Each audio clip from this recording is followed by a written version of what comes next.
Hello, welcome to the Talking City podcast, coming to you from the Manchester Evening News. My name's Joe Bray, joined as ever by Simon Bajkowski, and we're previewing City versus Newcastle in the FA Cup quarter-final. Another competition, another game where the treble is supposedly at stake, but City won't treat it like that. They will treat it as just the next game and they have to win it.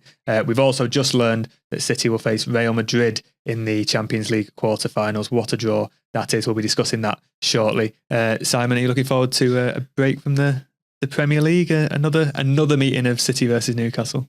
I thought you were going to say Real Madrid. Nah, we've got time. Yeah. I think, it's getting to the stage where every game is big. And it felt like that with United and Liverpool, but it's when it starts feeling like that with Castles and, Crystal Palace coming up and things like that, when, it's the busy time of the season. I was speaking to, and we will get onto this, we've got the Newcastle point of view in Act 2 of this podcast, and it seems like for Newcastle, it's the be-all and end-all of their season. They've not really done they've not repeated the success of last year. If they qualify for Europe, it's not going to be the Champions League. It's probably going to be a sort of a backdoor entry to the Conference League, maybe. This is going to be their only chance of silverware. So there's going to be something riding on it, isn't there? Because City will want to keep up the unbeaten run, obviously want to get to a semi-final and keep alive the hopes of the treble. But even though Newcastle aren't in the best form, I don't think it's going to be a straightforward one. No, although Newcastle are not in the best form and not in the best shape injury-wise. City are in better form and in better shape injury-wise and are a better team. So it would be a big shock if City lost, especially at the Etihad, where they've not lost in, since November 2022. So I think City have to be huge favourites. And, the FA Cup might be the only competition City win this year, never mind Newcastle. So they've got to treat it like that. And they've got to, pick the strongest team. They've had a week off, or, a midweek without a game. So they've got to put the strongest team out with the intention of ending Newcastle's season in March. And I think it's one of them where there'll be a lot of Newcastle fans making a lot of noise, and they've had a lot of big games this season. It feels like it is their cup final because... Yeah. Well, you get to that point where, what have you got left to play for? And, Newcastle, sadly, because of how they've done this season, it is like the FA Cup is their last big chance, really. And, they've come far enough that they're, considered as a contender, certainly were last year. And you can't really afford to show any mercy to those kind of teams when you come up against them. And, feel like Newcastle did show that against City when they came to the Etihad earlier this season, because City were sort of on their knees after playing the Super Cup. There, didn't they? Yeah, and the lack of ambition from Newcastle was really, surprising. Yeah. So, now tables are kind of turned a bit, and it's up to City to put the foot on Newcastle's throat. We've learned this week that we know that Ederson won't be available. He's out probably until after the Arsenal game, but that wouldn't have affected this game anyway. Stefan Ortega will come in. We've also learned that Kevin De Bruyne has picked up a groin injury that will rule him out of Belgium's two games. Now, he should be back after the international break for the Arsenal game. I mean, firstly, do you think there's any chance that this is a sort of play and he will play some part, or it feels like he is out? Yeah, I mean, it's managing minutes. So I wouldn't say never, but I think it's highly unlikely that he plays against Newcastle, which is a blow for City because he was so important to beating Newcastle at St James's Park. But, it wasn't great against Liverpool last week when he got taken off early. So, City will like to think that they've still got plenty. I think it's a reflection of City's new approach to injuries, especially this time of the season. If there's any suggestion of an injury, they don't take any chances. They didn't do it with De Bruyne. Was it against Brentford earlier in the last month, where he stayed on the bench and didn't do anything because he had a niggle? They would prefer to lose him for one game rather than 3, 4, 5 onwards. And I think I can see that's what they're doing, and it'll give Phil Foden a chance to come inside again potentially, or Alvarez, who wasn't great against Liverpool but was out of position, so he could replicate his form, and he's scored the winner in the home game in the league, didn't he? So yeah, and even more with these two Champions League draws, you were probably always looking at protecting De Bruyne to make sure he was fit with them, and then the way the draws have happened, you definitely want Kevin De Bruyne to be 100% or as fit as he can be to play Real Madrid. So if that means missing the FA Cup game at Newcastle, so be it. City have been pretty good at kind of balancing priorities and orders and things like that. So, I would kind of expect them to do it again with De Bruyne. I mean, they did it last year with De Bruyne because he got injured in the quarter-final and played on till the end of the season. So and I think Tedesco, the Belgian manager, said he has been playing with his groin injury as well. Yeah. So, they're not in completely uncharted waters. And, the performance team and the medical team very, very will have a sort of comprehensive plan. Well, I've been reading Twitter, and all the fans of every other team in the league have told me that it's just a ploy to get him fit and ready for the Arsenal game. He's not injured at all. So yeah, and last year when City played Arsenal, they'd put him in cotton wool enough so that he could absolutely monster Arsenal. And if they do the same again, they do the same again. But you look at the guy, and he spoke to us the other week and said, that the hamstring that he had surgery on has been absolutely fine since he came back. But when you've not played for 6 months, everything else kind of goes a bit. And so his other hamstring gave him some problems that forced him to miss Brentford, and it looks like groin now that's a bit of an issue. So yeah, some definite teething problems with him coming back. It could probably help in a way that they basically have 4 number 10s, don't they? And only 3 positions to really play every game. So if there is scope to rest De Bruyne for some of them, that means that you're keeping Alvarez fresh. You're playing Foden. Are we classing Alvarez as a 10? I would say so. I know he's been playing on the wing, but the 4 I mean are De Bruyne, Alvarez, Foden and Bernardo, who can all play in that sort of behind the striker role. Yeah. But you can't fit all 4 in the same lineup, really. I think it's happened once since De Bruyne's back. Yeah. No, just, with the way Kovacic came on as well, he's very much an option as well in that midfield if you want to go Rodri, Kovacic, Foden. So, yeah, City, they're not built on any one player. So and you've also got Grealish to come back and complement that matter as well. So it's a blow, but it's not the biggest one. And they played half a season without De Bruyne and got to this stage. So yeah. I think it's a case of making sure he is as fit as he can be for the big games. Stefan Ortega, we touched on him in the last podcast, but I think he was always going to start this game. There was no sort of worries that he will step in and do a decent job. Are we sort of seeing the need to have a sort of a second goalkeeper just as good as the first one, do you think? Because I know this question's been sort of floated around. We can see Kelleher at Liverpool, who played really well at Anfield and is stepping in for Alisson. You've got Raya and Ramsdale at Arsenal. Having that sort of number 2 who can step in, it's almost an impossible position in the squad to fill. Yeah. You need someone who's a number 1, but is happy to not be a number 1 for years. And, I think the keeper City have had, Bravo was Ederson's deputy. There was Muric for a while, Stefan, and now Ortega. Ortega seems like the best of all of them. Although personally, I feel like Stefan was quite good, but kind of declined because he wasn't in the rhythm of starting games. Because it's so hard when the first year or so with Stefan, he was all right. Yeah. This lad's all right. But it is an unsustainable situation because Ortega, Bayern Munich wanted him last year, and I think there's not an acceptance. Well, an acceptance that he may well leave this year. There's a contract offer on the table for him from City, but it doesn't really show sign of being picked up because Ortega wants to play. He started a Premier League game ahead of Ederson the other month, and then afterwards he was like, "Yeah, I want to be number 1. I want to be number 1 here," and he hasn't been. So, it does show the importance of having a really good backup, but it also shows that it's really hard to find one. And fortunately, City are in that position where they do have a really good backup to Ederson. I mean, even from when he first came in, like there were people who were sort of fans demanding that he start ahead of Ederson. So he's always been popular. And I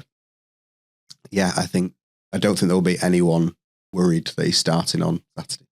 That was it. I was asked from a Newcastle perspective, like, is it a blow that Ederson's out? And I was like, it would not affect this game whatsoever because Ortega always starts the cup games and always does well apart from Southampton last season. But even then, that's his one bad game in a City shirt, and he's proven that he doesn't do that every time he plays. He comes in and he's reliable, and he came on at Anfield and some really big stops. And I think, yes, Ederson is important to City and is always the number one.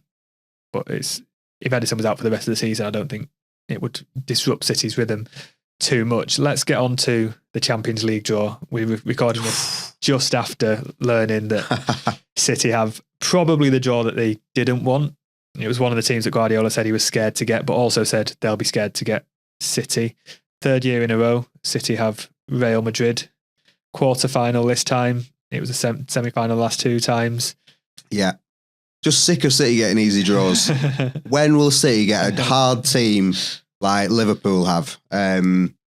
It's. I mean, you don't have to beat the best teams to go all the way, but you tend to have to beat them at some point. It's kind of interesting the way the draw has happened because it's put City, Real, Bayern, and Arsenal on one side of the draw, which. And they're probably the three teams that if you were ranking, the three hardest draws. Yeah, so it means that one of if we got PSG, Atletico, Dortmund, and Barcelona will make the final. So yeah, it's really tough for City, but it was really tough for them last year, and they beat Bayern 4-1 on aggregate and beat Real 5-1 on aggregate. So I think it's important. The most important thing for Real is that they're away first. So if they can, keep things tight at the Bernabeu. Well, I thought they were, and then have they switched it? Apparently, it's decided later. So I don't know. Right. Where the only thing is because Atletico are at home as well, so I don't know whether they will change it. But as things stand, they're away first, which means that they will play the second leg of the Bernabeu, which the second leg at the Etihad, which is exactly what happened last year, which is what they want. Whereas the year before, they kind of beat Real at home, but then couldn't hang on away from home when it really mattered. And was it the last 16 in 2020, the one where COVID disrupted the two? Yeah, it was the away leg at the Bernabeu where it was brilliant performance. 3-4 months go on, and then it's home at the Etihad, and it is a different set of circumstances. But I think that home advantage. Was it Valverde who said it was the biggest atmosphere he's seen at the Etihad as well? So after that, it would be Arsenal or Bayern Munich. It doesn't get easier in the semi-finals. No. I don't know which one you would want out of those two. You would expect that the history of those two sides in the Champions League that Bayern would get through. Bayern aren't the team that they have been. That's it. On history, Bayern would get through, but it would be an interesting test for Arsenal. Arsenal kind of got through that really tricky tie against Porto. Will that kind of have galvanised them to take on Bayern, or will that have had no effect because they will just play a Bayern team who are, not that great this season? But also, since Tuchel announced he was going, Bayern have had some terrific results, so maybe they're a bit liberated. And Tuchel will want to prove a point as well, and did really well against City last year. So that is a hell of a tie. City's is a hell of a tie, and it will be one hell of a semi-final as well. I think on the other side, it might not be the same quality, but I think they're going to be some good games. The two, they're really even ties, aren't they? Even Atletico and Dortmund, it's a clash of styles, but you can't really predict who's going to win that. No, you'd probably say that's the weakest of the four ties, but it's really even. And then PSG and Barca will be, Barca will be delighted with that draw, I think, to have avoided the four teams that they really wanted to avoid, because kind of money is important to every club, but money is so important to Barcelona at the minute. So every kind of round they can get through, and they might not get past PSG, but every round they can get through, and if they can make the final, then I can see PSG looking at that draw as well. And absolutely. They found the Champions League a bit difficult, and it's still not won. It's their easiest draw since they got Leipzig in the semis in the COVID year, didn't they? Yeah. So Yeah, it's and it's great. And like I tweeted something about this earlier, but like I've seen so much about how rubbish the Champions League is anymore. Oh, the last 16 so boring, and then you can't look at those 4 ties and go, yeah, that is a great draw. It's like, actually, this competition might actually be quite good. But we're not going to get this again because it's going to be seeded next time, and yeah, City would probably avoid Real Madrid until the final because I think those two will be the top 2. Yeah. Well, we can call it rubbish next year. Yeah. But I think that's going to add a different layer of intrigue to City's games. Luckily, for City's point of view, they have, I think, either side of those games. It's Palace away, then they'll play Real, then it's Luton at home. In between those 2 games, which is probably, apart from Sheffield United, the fixture you would want in between playing Real Madrid twice. Yeah. Then it's away at Spurs or an FA Cup semi-final, which is a bit more difficult, but if they beat Real Madrid, they'll have plenty of momentum. Even though we're saying this, it is a difficult tie, they could well go out in the quarterfinals. Yeah. How much pressure do you think that puts now on the FA Cup? You said before it could be the only competition that City win this year because they've got a very difficult Premier League title race. Yeah, I suppose it adds to it. I don't think they will be thinking too much about that kind of a day out from playing Newcastle. No. I mean, yeah, it's difficult, isn't it? I don't know. I think you said the other day, like, they might need a really tough Champions League draw to kind of sharpen them for the last few months. And like, I don't know if I did, but I'm going to take credit for that. Yeah. A good point to make. If they beat Newcastle tomorrow, then they will reach the end of March being in with a chance of retaining the treble. And I think that's what it's all about. It's about keep kicking the can down the road and saying, you know what, we're still in this. In this. And then they play Arsenal, and then they've got Villa and then Real quite soon after that. So, you get into April and you're like, we're still in this. I don't, maybe the fact that they've got Real will mean like, oh, right, we've got to really be at our best. But at the same time, I think once you get to this point, almost the idea of the treble will be bigger than else. Mm-hmm. And you're sort of thinking the chance to do this doesn't matter who we come up against, but this is still alive. Oh my God, we could actually do it. I think it's, as we said at the beginning of March, it's a defining month. Yeah. And then it's only defining until April's defining, isn't it? So now that we know the sort of fixture and how the season's going to pan out until the end of the season, I think it's quite interesting now. But you can imagine all those players, we've seen it in the documentaries, they all gather for these draws, don't they? Yeah, You can't imagine that they're disappointed at this draw. No. And it's exactly that. You look at March and it's suddenly got 2 games with Real Madrid and maybe a Bayern Munich or an Arsenal and FA Cup semi and Tottenham away and everything. Like, Arsenal looks, April looks really, really tough, but they have to be tough if you want to go all the way. And I think having the prospect of Real Madrid and Bayern Munich en route to a final is far less daunting, having blitzed them both last season. Yeah, absolutely. Yeah.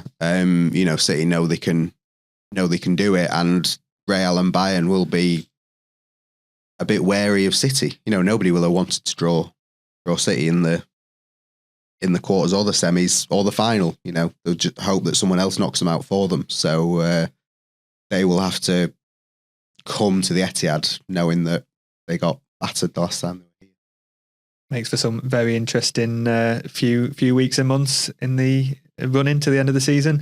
We're going to leave it there. When we come back after the break, I've been speaking to Lee Ryder from the Chronicle to get the Newcastle perspective on the quarterfinal this weekend. And after that, we'll be back after speaking to Pep Guardiola in his press conference. So we'll be outside the City Football Academy discussing what he said, his reaction to the Champions League draw, and his preview for the Newcastle game.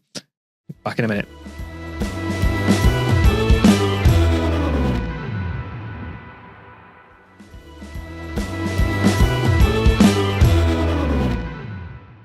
Hi there, welcome back to the Talking City podcast. We've just been previewing City versus Newcastle in the FA Cup. Now we're joined by the chief Newcastle writer from the Chronicle, Lee Ryder, for a view of what's going on up in the northeast. Lee, thanks for joining us. How are you doing? Yeah, good, thank you. Good. Looking forward to another instalment of City versus Newcastle this season. Yeah, it's been a bit of a saga, really, hasn't it? And Newcastle really probably owe Man City won at the Etihad Stadium. Obviously, it's been a nightmare for Newcastle going down there over the years. Obviously, we did. I think it was the Capital One Cup. I think we got a win a long time ago. But apart from that, it's just been real pain going there. It's a great stadium and a great setup, and the press get looked after very well at Man City, as you know. But for us, it's always awful leaving the stadium because they've usually suffered a heavy defeat. So let's hope that it can change. But it is only hope, because Man City are a class team. They've showed it, and Newcastle must now really find probably their best performance in the Eddie Howe era. Well, that's interesting because I know at the beginning of the season when Newcastle came to the Etihad and it was in the league, and we were saying I think it was just before or after City were in the UEFA Super Cup, and there were a couple of injuries, and we were thinking this is the best chance Newcastle have got in quite a while to get a result, and it was a relatively boring game. City did what they had to do, I think, and just got the one goal and won 1-0. And then we go up to St James's Park for the Carabao Cup, and both teams make changes, and Newcastle get what I thought was quite a deserved win in the end to knock City out of that competition. Up in North East again in the Premier League, we know what happened in January, and Kevin De Bruyne comes off the bench, and Oscar Bob scores that late goal. And I wasn't there; I was at a family event, and I would never have missed that event. But I was looking at my phone thinking, I wish I was there, because this is just a game of such high quality. And I feel like there'll be some changes on Saturday in the Cup for both sides, but I think it'll be less changes than the Carabao Cup, and both sides really have different reasons for wanting to win this, don't they? It's quite a big game in Newcastle's season because of how the league's gone. How big is the FA Cup for Newcastle now? Now we're sort of at this stage of the season. Yeah, it's the be all and end all for Newcastle this season in terms of success. Yes, they could on paper mathematically scrape their way into the Europa Conference League, which would be a good achievement given what's happened this season. But in terms of silverware, this is it for Newcastle. It's the one ticket they've got left to potentially go back to Wembley. It's the one ticket they've got left to try and win something. Which you talk about that Man City game back in August when Man City had all the trophies lined up along the sideline. It's like it was showboating, but it was like almost admirable, because like Newcastle, that's where Newcastle want to be, and it was showing you this is what you can win. So look, I think for me, this game Newcastle play the strongest team. I think we'll see an improved performance. I think the players will hopefully rise to the occasion, and I think it'll be tight. I really do. I mean, it was okay. Newcastle defensively at Chelsea the other night, sloppy. Poor mistakes. They stood off Chelsea, but it was still a close game. It was still only 3-2. So Newcastle have got a threat at the other end. Be interesting if Newcastle go in front in this game and then see where they go from there, because a lot of games Man City have got on the schedule as well at the minute. So hopefully that can play in Newcastle's favour. And what City have been sort of tending to do a few times is fall behind, and you never know what happens. It happened in the derby against United. There's been a few games where they've gone behind and not always held on. So if that gives Newcastle fans a bit of hope, it might do. But I also think that City have had a few days. They've had a full week since the Liverpool game, and that often gives them the rest that they need. Although I think Rodri came out and said that they were tired after the Liverpool game. So you never know. There might be a bit of fatigue there. What I wanted to ask you, what's gone wrong at Newcastle this season? In isolation, it's a sort of okay season, but compared to last season, the sort of highs of getting to the Champions League, beating all these sides and qualifying for Europe, it seems to have derailed a bit. Is it as simple as saying they had to play in the Champions League and haven't got the squad to cope with it, or is there anything a little bit deeper? Yeah, there could be a couple of things that go deeper than just the squad. I mean, at the start of the season, I did think the squad wasn't equipped to play in 4 competitions. Last season, they did very well, but the squad wasn't equipped to play in 3 competitions. And I don't think Newcastle fully addressed that in the summer. And I don't think I don't, because Eddie Howe had never played in Europe, and Newcastle haven't been in Europe for a long, long time. 20 years in the Champions League, for example, 10 years in the Europa League.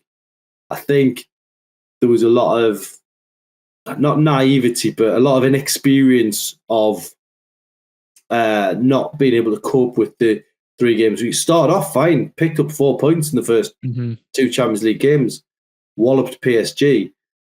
And then it all just started to catch up with Newcastle, and then injury after injury happened. I think some players, if we're being honest, were probably rushed back too quickly. We've had the Sandro Tonali affair, where he's been banned for the full season. He was Newcastle's big marquee signing last summer.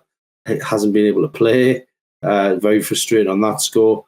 I think Newcastle wasted, if I'm being totally honest, they wasted the lure of the Champions League that they had to bring in a couple of real stars. Didn't do it. January came round, the FFP thing, everyone's petrified of breaking the rules. I know it's something Man City have got hovering around them as well. There's 115 charges. So I know that's, that's in the background at Man City. You've got the Everton situation. So Newcastle are petrified of making a mistake on that front and potentially get points deducted. So overall, everything that could really go wrong this season for Newcastle has gone wrong. They're 10th in the table. League table doesn't lie. And now it's all going to boil down to 90 minutes on Saturday night in the FA Cup. I think that could potentially play into City's hands, because they need sort of... They like to take every game in isolation, and that's how they have sort of built their success. But if you've got a team really fired up and sort of desperate to win, then they can't take it lightly at all. But that, to me, tells me I think we're going to have quite a good open game, and especially if there's a few changes. We've just learned today, we're recording this on Thursday, that Kevin De Bruyne is probably going to be out. He's not in the Belgium squad, so I'm sure that'll go down well up in Newcastle, especially how he played at St James's in the league. You mentioned earlier that sort of seeing all those trophies was where Newcastle want to be in terms of sort of looking at what City have done. I think what City did in the early days was use the cups. So they used the Carabao Cup, they used the FA Cup just to get that sort of process of winning. So I know Newcastle were in the Carabao Cup final last year, but having that sort of experience of going deep in these competitions, sort of they built on that, and then they could go a little bit further every time in Europe or a bit further in the title race. And I think it's that slow progress. And like you say, if Newcastle haven't maybe used the law of the Champions League to make some signings, maybe that's what City did. They sort of slowly improved the squad. But we have heard Pep Guardiola in the last few press conferences sort of name check Newcastle and say, if they're only playing once a week next season, they're going to be back. They're going to be sort of strengthen the squad. They're going to be stronger. Is that something that you could take out of a bad season? If you've not quite built on the success this year, you could take a step back and say, right, we're going to go and do what we did 2 years ago next year. Yeah, potentially. I mean, that is one way of looking at it. I think what you refer to there, when Man City won the FA Cup, I think it was 2011, that was within 3 years of the takeover. If Newcastle don't win anything this season, then their kind of first 3 years will be marked without a trophy. So they're under a little bit of pressure to match what Man City done. I think really from Newcastle's point of view, I think this season they've got to finish it strongly. They need to try and get into one of the European competitions still. They could still do that. That would be something to salvage from the season.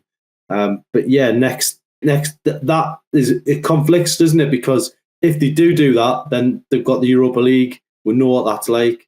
Long-winded, it's awkward, and it's not as glamorous as a Champions League. Yes, we'd love to be in it, but I think that would almost derail what you're saying there, that they would have longer weeks and they'd have to plan accordingly. So it's a strange one, really. They could end up being victims of their own success again, and if they have 2 bad seasons in a row, then patience would be running thin from some people.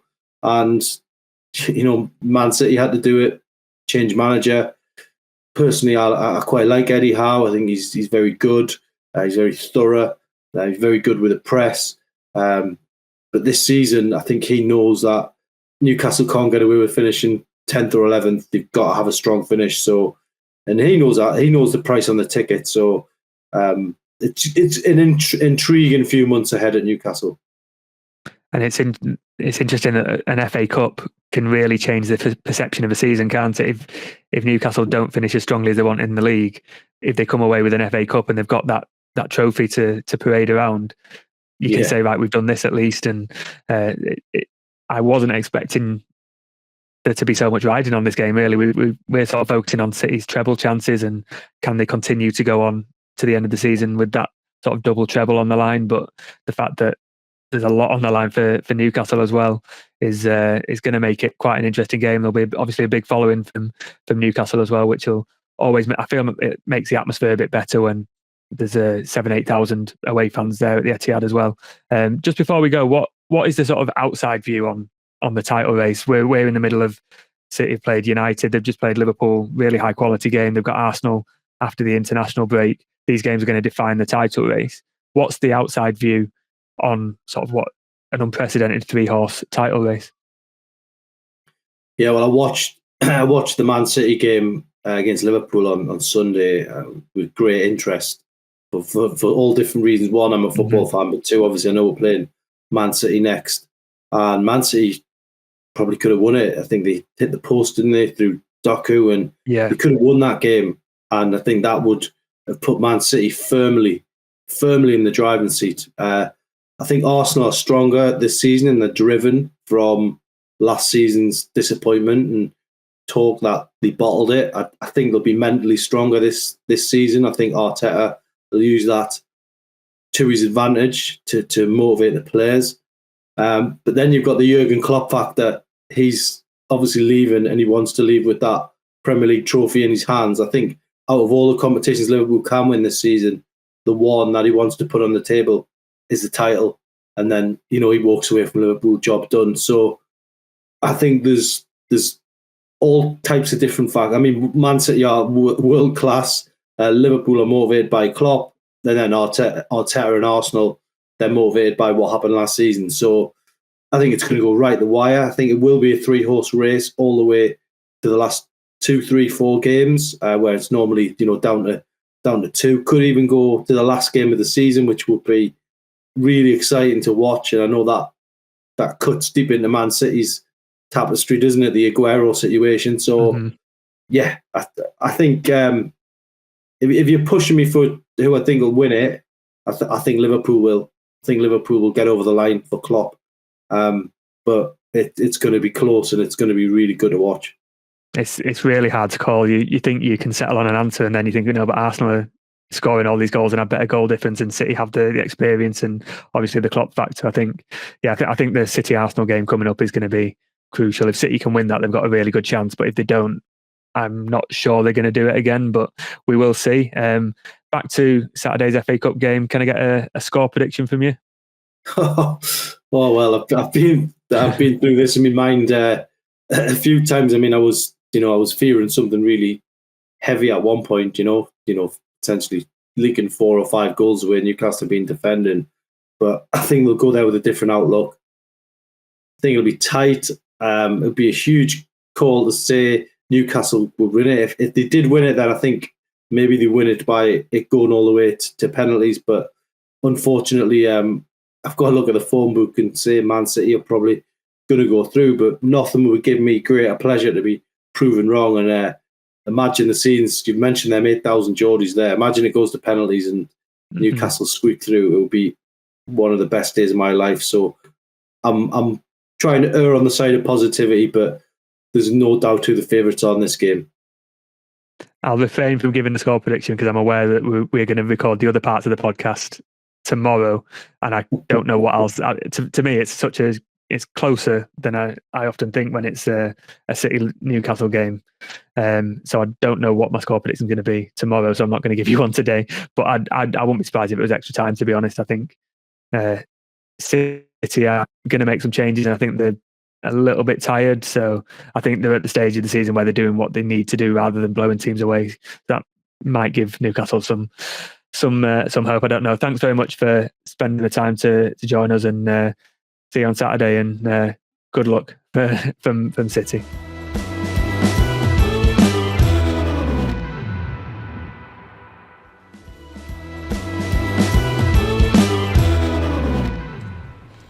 Hello there, welcome back to the Talking City podcast. We've just been at Pep Guardiola's press conference. He's reacted to the Champions League draw, giving a bit of a team news update. Let's start with that team news. Jack Grealish, we weren't expecting an update on him, but he could play out of nowhere. Initially we thought it was going to be out till after the international break, which is when we now expect Ederson and De Bruyne back, but Grealish could be back. Yeah, it's a surprise really, because Grealish kind of got injured at Copenhagen, and there was a bit of a snarky comment from Pep afterwards about was he fit to begin with. Rushes back, is back for Luton, injures himself again, and then it's kind of like, has he come back too soon again? Yeah. And the thinking is, well, he's probably out until after the international break, and wasn't selected by Gareth Southgate for the England squad. But now Pep says he'll be in the squad for Saturday against Newcastle, so who knows? Certainly not one we're expecting. It's weird because we've just been talking. Normally, if Gareth Southgate has a half-fit player, he will select them and then tell them to go back to the clubs when they sort of assess when they get to international duty. But this time, Grealish is seemingly back in training, and now is not in the England squad. So that's probably good for City, where we're not expecting him to play a lot against Newcastle. Yeah, he can then have 2 weeks to properly get up to speed. Yeah, definitely. Yeah. I don't think it kind of. I think the players always want to go away with the national teams because they want to be in that contention, and certainly it's kind of like the last big one before the Euros, and you'd expect Grealish to be there, but he's still got something to prove. But and that's the only position in the England squad, really, isn't it? That people are saying who's going to start there? Is it Rashford or Grealish or someone else? You'd think if he had the chance that he would. I don't know whose choice it was not to include him. Yeah, but certainly, his season's not really got going at City, so if he can kind of take these 2 weeks and really use them to be as fit as he can be and as fresh as he can be when they get back, then it will be really useful both for him and for City.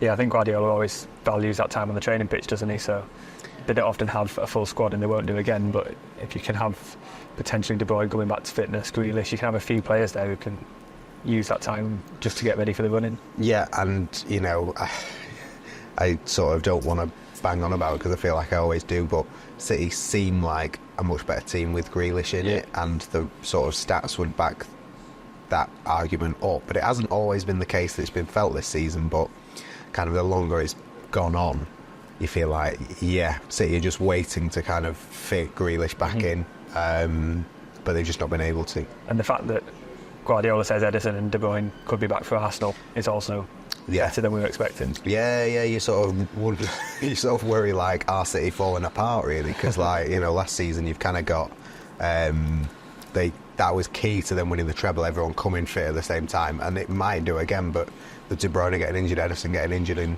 Grealish out, it was problematic, and it might still be. But De Bruyne and Ederson being back for Arsenal, De Bruyne especially, would be really, really significant. It's one of those with De Bruyne.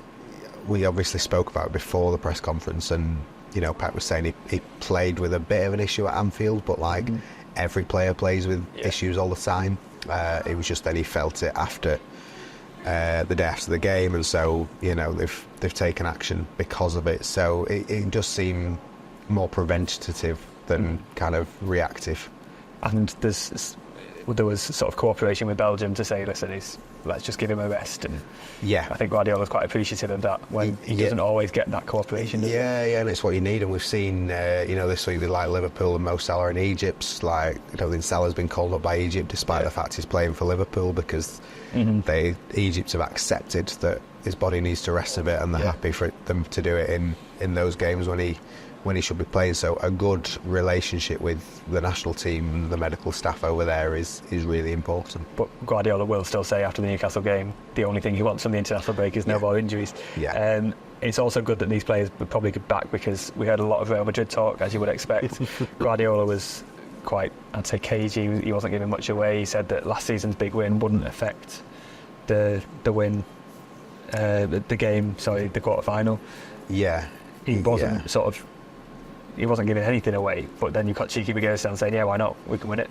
We're confident we can do it. So it seems like there's more confidence than before, but also a lot of respect for Real Madrid, who are completely used to playing in this stage of the season. I mean, I think, you think back to the Bernabeu last season and Guardiola just getting like whistled on the touchline, and that sort of as someone who, you know, was aware of the rivalry between Madrid and Barca but wasn't quite fully expecting that, you know, Pep will not want to create one headline that can be sort of twisted to make it seem like he's disrespecting Real Madrid. You know, I think one of the first things he said about them was that the kings of the competition, which they are, but, you know, he makes a point about saying it because he wants to get across just how much respect he has for their achievements. Definitely.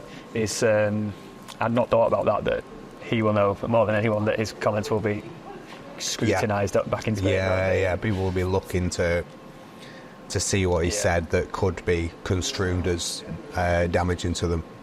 But that's how sort of the media works over there, isn't it? There's a game before the game, really, isn't it? Yes, yeah.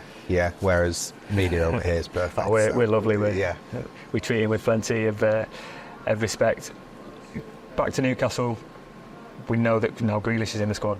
Don't think he'll start if he's not been injured. Who do you think could play? Who do you think could come in? I would kind of expect Doku and Kovacic to come in for Alvarez and De Bruyne. So the two changes from Anfield, really, and Ortega, so the three. But I thought it was Doku's best game in ages when he came on. And he nearly gave away a costly penalty. No, he did really well, and Kovacic as well. And also with De Bruyne missing, then you can play Foden in the middle, which I think we're all kind of happy to see. Foden against Newcastle at the start of the season at the Etihad, it was one of that game where he sort of was on the right but basically played through the middle. I wouldn't mind seeing that link up again, so put Alvarez back in the middle and Foden on the right and come inside, because it did work. And I know Alvarez has been a bit out of form, but I think also having Kovacic would help, because I feel like whoever Newcastle play, they play through the middle. On those transitions, and they just try and play direct through the middle and then spread it wide, so you can have another body there. He's just aware of that. I think because we saw, was it Chelsea at home where it was just end to end because there was no midfield. Yeah. I could see a similar game unfolding if City don't. If City let that sort of path. I think kind of Rodri and Kovacic are very much needed, and Stones and Akanji, that kind of base. I wonder if Diaz might come back, because I think he should come back. I just can't pick who he'd come back in for. Like, you know, and if you say, he comes back in for Akanji, or he comes back in for Stones, or he comes back in for Walker or Ake, absolutely fine. But equally, I wouldn't have a problem with those four starting again. Well, we asked Akanji after the Anfield game if, like, were you surprised to play? And I think he was maybe a little bit offended by the question, because he was like, well, we're all... But also he was saying that no one's guaranteed a place, and everyone's fighting, and why shouldn't he play? But he always plays well in the big games, doesn't he? So I could see that as well. Can we get a prediction? 3-1. I always think it's going to be tight. I don't think, even if they're not at the best, I can see them sort of grinding City down a little bit. Like we said before, at the Etihad in the league, Newcastle weren't great, but it was still only one goal in it. I'll say 2-1 and potentially extra time, which no one wants. But I think City will win. I even thought about extra time. Nobody wants extra time. But I also know that Newcastle are expecting a bit of a battering from their sort of fans and reporters. They're not confident at all, so maybe it is a chance for City to get a few goals early on and then bring on other players and rest. And that's where we might see Jack Grealish, for example. I think so. But I wouldn't be expecting to see a lot of him. No, I wonder if it's a bluff as well. If Guardiola said, he's in the squad, but we're not going to play him. Which he's done before. I think the England omission is quite telling. There's something doesn't add up there, but also I don't know. Just the way that, because I think Southgate said that Maguire and Chilwell are in there but not fit, so there might be Rico Lewis called up. So I don't know, but we will. One to watch for Saturday anyway, to see if he's in the squad and how much he plays, if he warms up and all of that. We will bring you all that on Saturday with a blog from the ground and analysis as ever on the Manchester Evening News. We'll be back next week to discuss whether City are FA Cup semi-finalists, and it will be an international break, so we'll have to figure out some more things to say over 2 weeks. Plenty. Where there's no football, but as ever, there's always City talking points. Thanks for joining us. Leave us a like and subscribe wherever you find us on all the social media platforms, and we'll be back next week after the Newcastle game.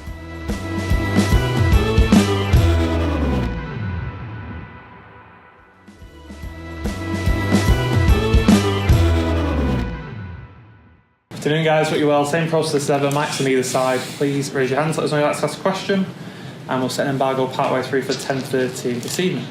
Start with Mike, please. Absolutely. One place to start, and that's the Champions League draw earlier today. Rubbing your hands at Real Madrid again?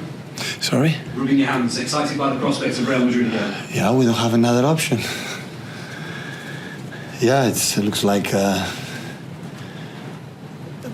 little bit tradition, not 3 years in a row, so playing the king of the competition because winning 14 Champions League, but yeah, it's what it is. Hopefully we can arrive in a good moment, and still a few weeks before the first game in Madrid, and yeah, we'll see. Are you happy with the fact that the second leg will be at home, a chance perhaps to do what you did last season? Listen, the draw, you cannot control the draw, so normally when the people say this draw is easy, it's because you undermine the other opponent. So it's not necessary to say what is Real Madrid in this competition, and the draw, the second leg at home when 2 seasons ago was away. So it's what it is. So we have to do 2 good games there and here to go through. The local competition this weekend, Newcastle. Yeah. You've had some real good battles with them this season, tight, close games, and I assume you expect the same tomorrow? No, this season, the previous one, since Eddie Howe was there and the people from Saudi Arabia took take over, so always have been a really tight games, and don't expect differently tomorrow, but they have an incredible chance again at home, and our people, from now on, we need until the end of the season, every home game, the support for our fans like we had against United. I don't remember for a long time environment that was against United. We need that, and tomorrow is not an exception to reach Wembley semi-final again. And we know, or it's likely, Stefan Ortega will play tomorrow in goal with Edison's injury. Firstly, how is Edison, and secondly, what are Stefan's qualities that draw him so close in comparison to Edison? He has proven since he arrived an incredible quality performance. So we are delighted with all 3 keepers, but the moment when he has to play always has performed unbelievable. So, and it is getting better. So hopefully after international break we'll be ready. Andy. Can I just ask you about Kevin? This week about his injury. How serious is it, and when do you expect him to be back? Well, he's not ready.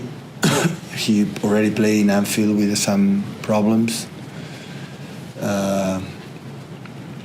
but he's getting better. He's not ready for tomorrow, and I'm pretty sure with so we spoke with a manager from Belgium, for Domenico Tedesco, and he decided, and that's why I'm grateful, because he didn't feel good and can recover for the last part of the season.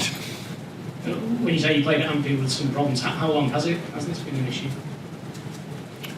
No, he played well. We have, all the players today in modern football, they are not clean. Always they have problems, but the moment when finish the game, the day after he didn't feel good and make a proof, then it's better to take a step back. Just on Jack Grealish, how is he progressing? Yeah, getting better. Getting better. Too soon for this weekend? Will be selected, he's in the group. Right.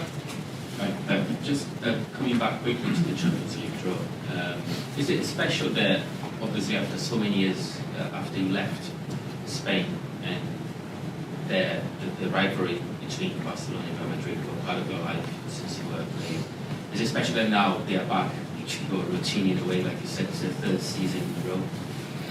But I would say for us it's a little bit new. For Real Madrid it's not special to play qualifying at the Champions League. So for us, even the last years have been quite consistent many times, doing finals, semi-finals, final, now quarterfinal again. So we start to be in this routine to be in less stages. When you play less stages, you play against the best teams of Europe, and Real Madrid also is there. Sometimes the draw decide to play, sometimes no, sometimes we go through, sometimes we are out. So it's what it is. I don't pay much attention about it is his opponent. So all the opponents were really, really tough. Everybody knows it, and we were all the time before the draw. We are excited because it's a privilege. Every time we are here is a privilege. It was in knockout stage, it was the last 16, now quarterfinals. Always it is. So this is a special competition. I said many times, I don't know if it's the most difficult one or not, because the Premier League or La Liga or Bundesliga or Serie A or in French or whatever, always is difficult. There are a lot of games. But this one is, it's special. It's make you feel, go to Europe and, with the team, with the club, organization, go everywhere and try to play our best football is so nice. And on Newcastle, Bruno Guimaraes is a player that you have complimented publicly personally. What characteristics of this game you like? Exceptional folding midfielder. Aggressive, with the ball, have the pose. In set pieces is aggressive, and a real complete holding midfielder. Since playing in Lyon, when he was playing there, and now is in a club, like want to grow up, and I'm pretty sure he's part of the project for the next years, definitely. Yeah. You mentioned the two tight games with Newcastle already this season. It's been difficult for them with the Champions League and with all the injuries they've had this time around, but what do you make of the job that Eddie Howe has done there, and maneuver them into a position where they'll challenge for all the big trophies in seasons to come? Honestly, I don't know what's going to happen in the future. The intention should be, but I don't know. The work is there, so they install the club in another level. So it's like us when we begin, so we need the support from behind and after the managers and bring the club, and Eddie has done it. What happened that season, I'm not there. I didn't speak with Eddie, so I don't know. But I'm pretty sure they want to take lessons for the future, to be every time closer and closer. And Calvin Phillips was left out of the England squad yesterday. Gareth Southgate said he needs to find his rhythm and confidence. Obviously, you work closely with him. Do you think he's capable of regaining that and forcing his way back in for the Euros? Of course, I hope so. I would. Calvin has said many times, so he's an exceptional guy, and he needs the minutes that they didn't get here, and he's trying to have them in London. Çiğdem Ünal from Treble Sport, Turkey. If you make another treble, you will be the first manager in history, and to do so afterwards, will you continue your goals with Manchester City, or will you choose a different path, like your friend club? I'm curious about it. I don't think about that right now. So in the last month of the last 2 weeks of the season, I would let you know if you ask me this question. But it's far away, so I never thought last season about that. I'm not thinking right now after done it. So tomorrow is the quarterfinals against the top team at home with our people to reach a semi-final FA Cup. I don't know, 4 or 5 times in a row. I don't know how many. So, and this is our target, step by step. And after recover, go to national teams, the players hopefully come back and play another final against Arsenal. Can I ask a second question? I'm curious about Ederson. How long will you play without Ederson? Tomorrow for sure. After you have 2 weeks off, they will recover, and we'll see when we come back next Wednesday, Thursday, how does he feel? Hopefully as soon as possible.